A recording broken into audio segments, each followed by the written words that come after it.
민수기 16장 주석. 죽음과 생명. 16에서 19장은 아론의 권위, 제사장의 권위, 레위 사람의 역할에 대해 집중적으로 설명한다.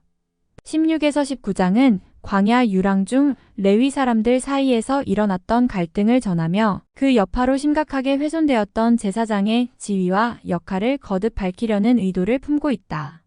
16장 1절에서 19장 22절은 가데스를 떠나 모압 평원으로 가는 이스라엘의 이동 중 일어난 사건들을 보도하고 있다.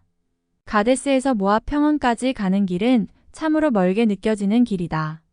길이 험하고 멀어서라기보다는 그 길을 걸어가는 이스라엘 백성들의 마음이 험악해서다.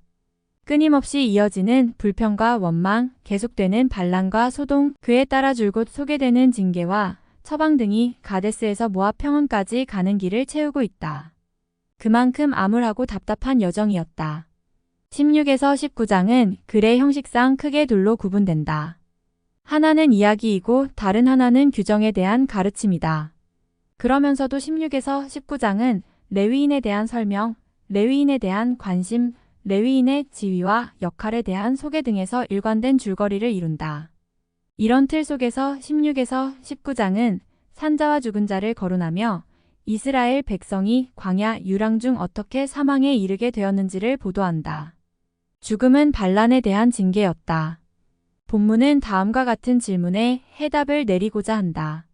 누가 성소에서 하나님을 제대로 섬길 수 있는가? 하나님의 성소를 섬기는 권한은 누구에게 있는가?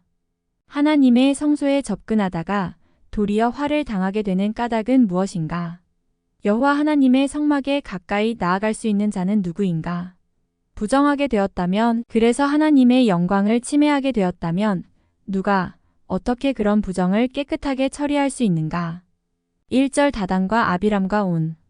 이 세 사람은 이스라엘의 장자인 르우벤 지파 출신으로서 그들의 조상 르우벤의 실수로 인해 실추된 가문의 명예와 지위를 회복하기 위해 당을 짓는 고라의 반역에 쉽게 동조했던 것 같다. 그들은 이스라엘의 장자 집안 출신이므로 정권을 탈취할 분명한 명분이 있다고 생각하여 반란에 임했을 것이다. 그들은 거룩한 공동체 내에서 사악한 분파 의식을 조장하며 불의한 정치적 활동을 일삼아 하나님께서 세우신 위계 질서를 정면으로 부정하고 도전하여 공동체 전체를 파괴하는 심각한 죄악을 범한다. 한편 그런데 고라 반역 사건에서 주모자 중 하나로 등장하는 온은 이하 사건에서는 더 이상 그 이름이 언급되지 않는데 그 이유는 그가 고라 및 다단과 아비람에 비해 그 반역 사건에서 매우 소극적이었거나 아니면 미미한 역할을 맡았거나 아니면 거사 직전 빠졌기 때문일 것이다. 6, 7절 향로의 기능. 향로는 삽으로 뜨거운 석탄을 퍼낼 수도 있는 긴 손잡이가 달린 납작한 냄비였을 것이다. 그것은 이동 가능한 단 역할을 했다. 사실상 그 안에서 향을 태웠기 때문이다. 이집트에서는 마귀의 세력으로부터 자신을 보호하고자 향을 태울 때도 향로를 사용했다. 향을 태우는 것은 단이 있는 곳을 정화시켜주며 하나님의 임재를 나타낸다. 모세는 반역자 고라를 따르는 자들에게 한 가지 시험을 할 것을 제안하면서 하나님 앞에서 향로 안에 향을 넣도록 명한다.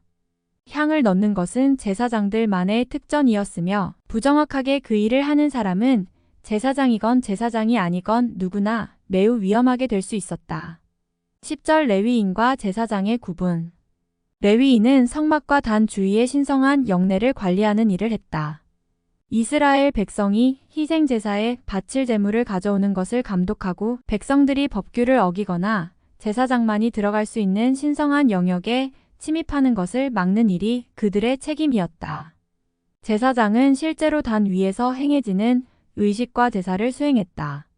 두 집단 모두 제사장 공동체에 속해 있었으며 제물의 일정 부분을 몫으로 받았지만 제사장만이 의식 행위에 대해 가장 큰 책임과 권세를 가지고 있었다.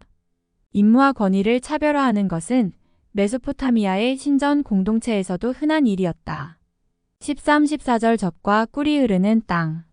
젖과 꿀이 흐르는 땅이라는 말은 약속의 땅과 동의어다.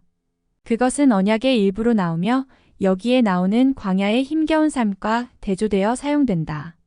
이것은 양과 염소, 소떼에서 양질의 젖이 나오도록 해주는 우거진 초장을 말하는 것이기도 하다.